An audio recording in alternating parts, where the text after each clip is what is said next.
چاند کا 2 ٹکڑے ہونا اور دیگر معجزات۔ مختصر یہ کہ جو نبی دنیا میں تشریف لائے کوئی نہ کوئی معجزہ ضرور ساتھ لائے تاکہ لوگ ان کی سچائی پر ایمان لے آئیں۔ اگر کوئی شخص نبوت کا دعویٰ کرے اور ہاتھ کی صفائی سے کوئی شعبدہ دکھائے تو وہ معجزہ نہیں ہے۔ معجزہ ہونے کے لیے چند شرائط ہیں۔ نمبر 1، وہ کام خلاف عادت ہو، قوانین فطرت کو توڑنے والا ہو۔ نمبر 2، اس کام کو اللہ کسی نبی یا رسول کے ہاتھوں پر ظاہر کرے۔ نمبر 3، عورتوں سے ظاہر نہ ہو، اس لیے کہ انبیاء سب کے سب مرد تھے۔ اللہ تعالیٰ سورہ یوسف آیت 109 میں فرماتے ہیں، آپ سے پہلے ہم نے جتنے رسول بھیجے سب مرد ہی تھے۔ نمبر 4، اس معجزے سے وہ دوسروں کو چیلنج بھی کرے کہ مخالفین میں سے کوئی ایسا کر کے دکھائے، چاہے سب مل کر دکھائیں۔ مطلب یہ کہ وہ معجزہ سب کے لیے چیلنج ہو۔ شعیب علیہ السلام نے بھی اپنے معجزے کے ذریعے اپنی قوم کو چیلنج کیا۔ اللہ تعالیٰ ان کی زبان سے سورہ آراف آیت 85 میں فرماتے ہیں، تمہارے پاس تمہارے رب کی طرف سے واضح دلیل آ چکی ہے۔ شعیب علیہ السلام ایسے واضح اور روشن امور ان کے سامنے پیش کرتے ہیں کہ جن پر عمل پیرا ہو کر وہ دنیا و آخرت میں فلاح پا سکتے تھے۔ سورۃ الاعراف آیت 85 میں ہے، بس تم ناپ تول پورا پورا کیا کرو اور لوگوں کو ان کی چیزیں کم کر کے مت دو، اور روئے زمین میں اس کے بعد کہ اس کی درستی کر دی گئی فساد مت پھیلاؤ، یہ تمہارے لیے فائدہ مند ہے اگر تم تصدیق کرو۔ اللہ تعالیٰ سورۃ الاعراف آیت 86 میں فرماتے ہیں، اور تم سڑکوں پر اس غرض سے مت بیٹھا کرو کہ اللہ پر ایمان لانے والوں کو دھمکیاں دو۔ مطلب یہ کہ تمام تجارتی راستوں میں کٹوتیاں کرنے کے لیے نہ بیٹھا کرو۔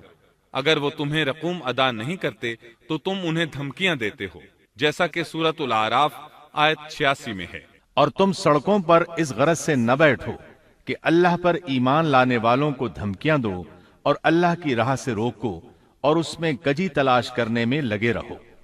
اللہ تعالیٰ سورۃ الاعراف آیت 86 میں فرماتے ہیں، اور اس حالت کو یاد کرو جبکہ تم کم تھے، پھر اللہ نے تمہیں زیادہ کر دیا۔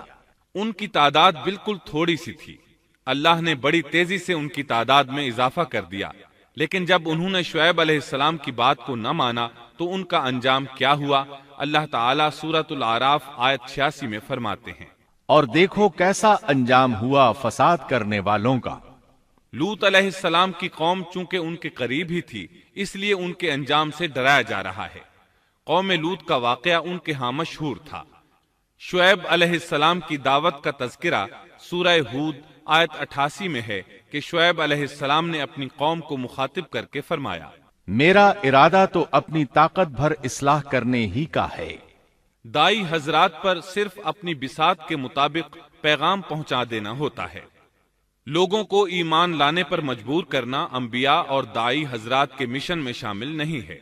اللہ تعالیٰ سورۃ الغاشیہ آیت 22 میں فرماتے ہیں، آپ ان پر محاسب نہیں ہیں۔ مطلب یہ کہ آپ انہیں ایمان لانے اور راہ راست پر چلانے کے لیے مجبور نہیں کر سکتے۔ آپ کے ذمے یہی امر ہے کہ آپ ان کی اصلاح کرنے کی کوشش کریں۔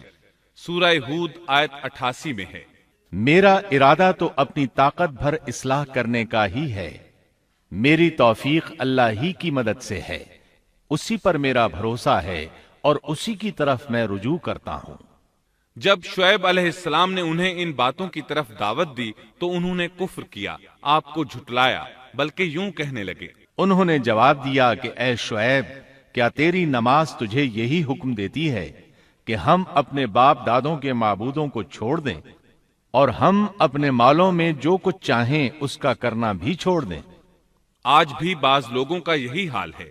وہ سمجھتے ہیں دین کا مطلب ہے مسجدوں کی حد تک عبادت کر لو، سیاسی اور معاشرتی زندگی میں دین کی کوئی ضرورت نہیں سمجھتے۔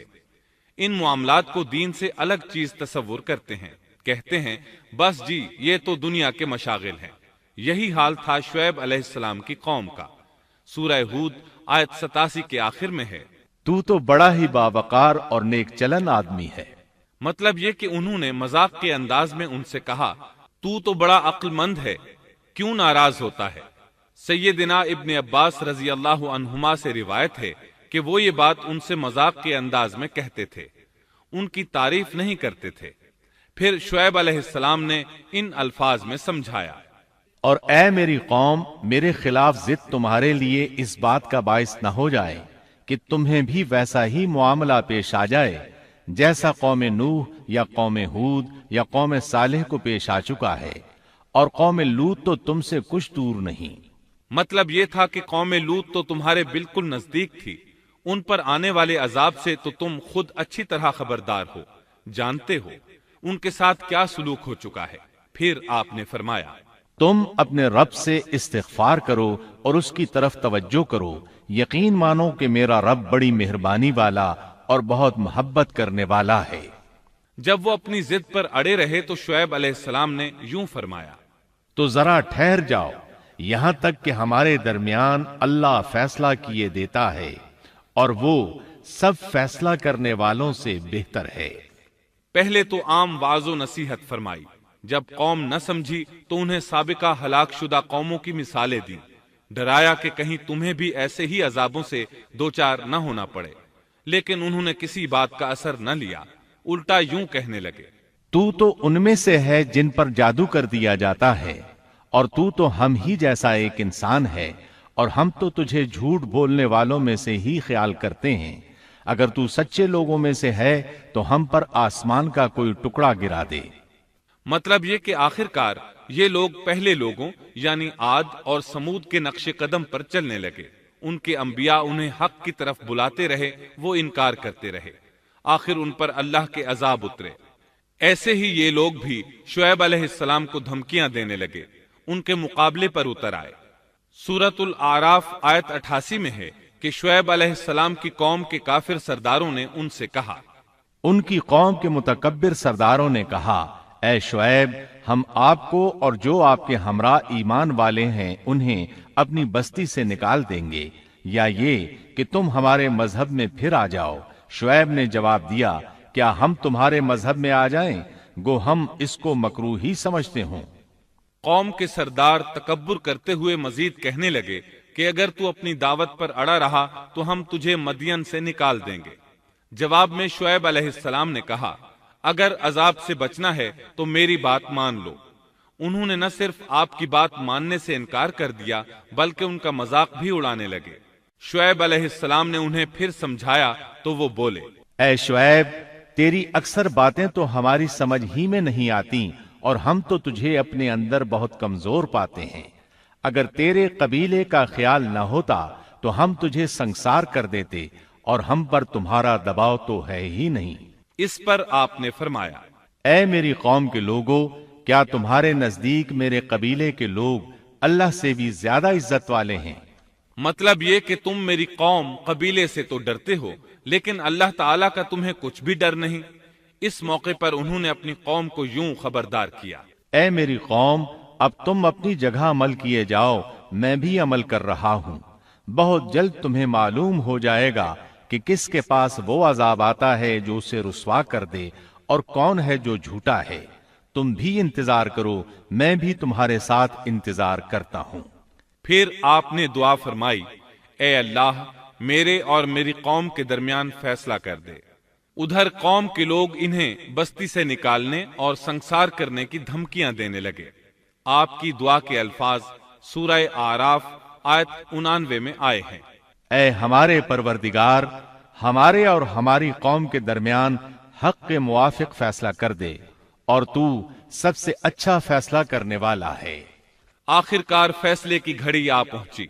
اللہ تعالیٰ نے سیدنا شعیب علیہ السلام اور ان پر ایمان لانے والوں کو نجات عطا فرمائی، اور ان کی قوم پر عجیب و غریب عذاب نازل ہونا شروع ہوا، اور عذاب صرف ایک ہی قسم کا نہیں تھا، کئی نوعیتوں اور شکلوں میں آیا۔ اللہ سبحانہ و تعالی ہمیں اپنی قدرت کی نشانیاں دکھاتے ہیں کہ قوم عاد کس طرح تند و تیز ہواؤں سے تباہ کی گئی، جبکہ شعیب علیہ السلام کی قوم کو اس کے بالکل برعکس عذاب دیا گیا۔ اللہ تعالیٰ نے ہوا کو روک لیا، حالت ایسی ہو گئی کہ ہوا بالکل نہ چلی، گرمی اور حرارت تیز ہو گئی۔ پھر اللہ تعالیٰ نے بستی سے باہر ایک بادل بھیجا، اس کے نیچے سایہ تھا، بچے، بوڑھے، جوان اور عورتیں سبھی اس سائے میں جگہ پانے کے لیے بھاگے۔ تاکہ گرمی سے بچ سکیں۔ آخر بادل کے نیچے پہنچ کر بیٹھ گئے۔ ہوا کو گم پایا تو بادل کو دیکھتے ہی اس کے سائے کی طرف لپکے، لیکن اس میں تو عذاب تھا اور انہوں نے یہی تو کہا تھا، اگر تم سچے لوگوں میں سے ہو تو ہم پر آسمان کا کوئی ٹکڑا گرا دو۔ بس اللہ تعالی نے آسمان سے ایسا ہی عذاب بھیج دیا۔ اللہ سورہ آراف آیت 91 میں فرماتے ہیں، پس انہیں زلزلے نے آ پکڑا، سو وہ اوندھے کے اوندھے پڑے رہ گئے۔ اللہ تعالی مزید فرماتے ہیں، سورہ ہود آیت 94 تا 95 میں ہے، جب ہمارا عذاب آ پہنچا ہم نے شعیب کو اور ان کے ساتھ تمام مسلمانوں کو اپنی خاص رحمت سے نجات بخشی، اور ظالموں کو سخت چنگھاڑ نے آ پکڑا جس سے وہ اپنے گھروں میں اوندھے پڑے رہ گئے، گویا کہ وہ ان گھروں میں کبھی بسے ہی نہ تھے۔ آگاہ رہو، مدین والوں کے لیے بھی ویسی ہی پھٹکار ہے جیسی پھٹکار سمود پر پڑی۔ شعیب علیہ السلام اور ان پر ایمان لانے والے ان لوگوں سے دور کھڑے تھے، وہ ان کی طرف حسرت بھری نگاہوں سے دیکھ رہے تھے۔ سورہ آراف آیت 93 میں ارشاد ربانی ہے، اس وقت شعیب ان سے منہ موڑ کر چلے اور فرمانے لگے، اے میری قوم، میں نے تمہیں اپنے پروردگار کے احکام پہنچا دیے اور میں نے تمہاری خیرخواہی کی، پھر میں ان کافر لوگوں پر کیوں رنج کروں؟ اس کے بعد وہ دوبارہ مدین کی طرف لوٹ آئے، کیونکہ مدین شہر تو باقی رہ گیا تھا، صرف اہل مدین ہی تباہ ہوئے تھے۔ بعد میں لوگ آہستہ آہستہ مدین میں آ کر آباد ہونے لگے۔ مدین شہر پھر سے آباد ہو گیا، اس کی رونقیں لوٹ آئیں۔ اب مدین کے اکثر باشندے مسلمان تھے، وہ مسلمان جو شعیب علیہ السلام کے ساتھ تھے۔ وہ اور دوسرے علاقوں سے آنے والے کفار اب اس شہر کے باشندے تھے، اور یہی وہ مدین شہر تھا جس میں سیدنا موسیٰ علیہ السلام تشریف لائے تھے۔ شعیب علیہ السلام کا قصہ اپنے اختتام کو پہنچا۔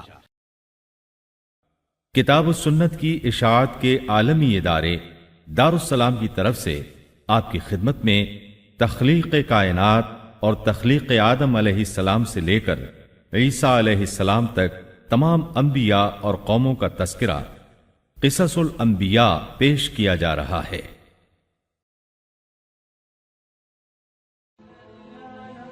Thanks for watching. Don't forget to like, comment, share and subscribe to